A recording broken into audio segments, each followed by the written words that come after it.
Meanwhile, the fog and darkness thickened so that people ran about with flaring links, proffering their services to go before horses in carriages and conduct them on their way. The ancient tower of a church, whose gruff old bell was always peeping slyly down at Scrooge out of a Gothic window in the wall, became invisible and struck the hours and quarters in the clouds, with tremulous vibrations afterwards, as if its teeth were chattering in its frozen head up there. The cold became intense.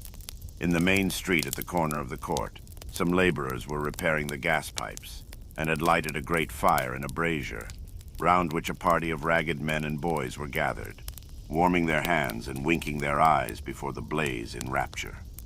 The water plug being left in solitude, its overflowing sullenly congealed and turned to misanthropic ice. The brightness of the shops where holly sprigs and berries crackled in the lamp heat of the windows made pale faces ruddy as they passed. Poulterers' and grocers' trades became a splendid joke, a glorious pageant, with which it was next to impossible to believe that such dull principles as bargain and sale had anything to do. The Lord Mayor, in the stronghold of the mighty mansion house, gave orders to his 50 cooks and butlers to keep Christmas as a Lord Mayor's household should, and even the little tailor, whom he had fined 5 shillings on the previous Monday for being drunk and bloodthirsty in the streets, stirred up tomorrow's pudding in his garret, while his lean wife and the baby sallied out to buy the beef.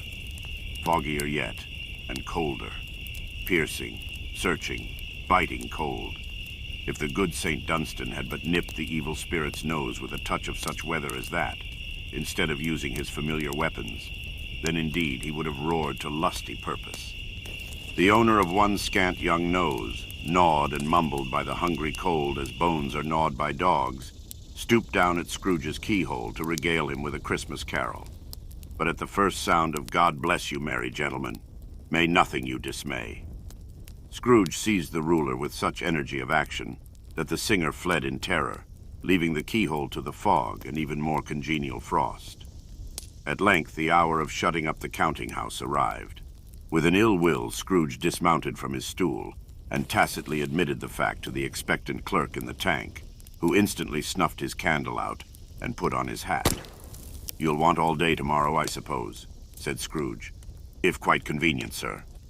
"It's not convenient," said Scrooge, "and it's not fair. If I was to stop half a crown for it, you'd think yourself ill-used, I'll be bound." The clerk smiled faintly.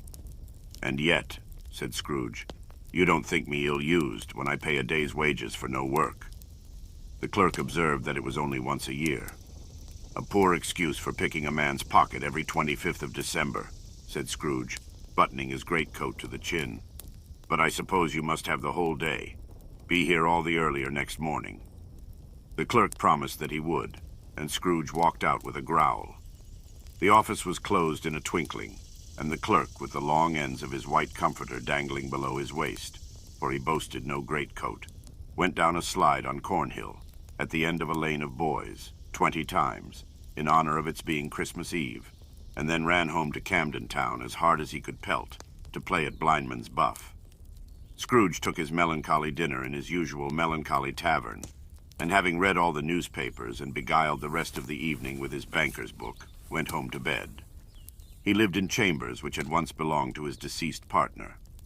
They were a gloomy suite of rooms, in a lowering pile of building up a yard, where it had so little business to be, that one could scarcely help fancying it must have run there when it was a young house, playing at hide-and-seek with other houses, and forgotten the way out again.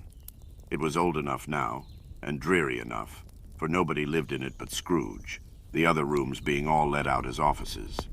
The yard was so dark that even Scrooge, who knew its every stone, was fain to grope with his hands.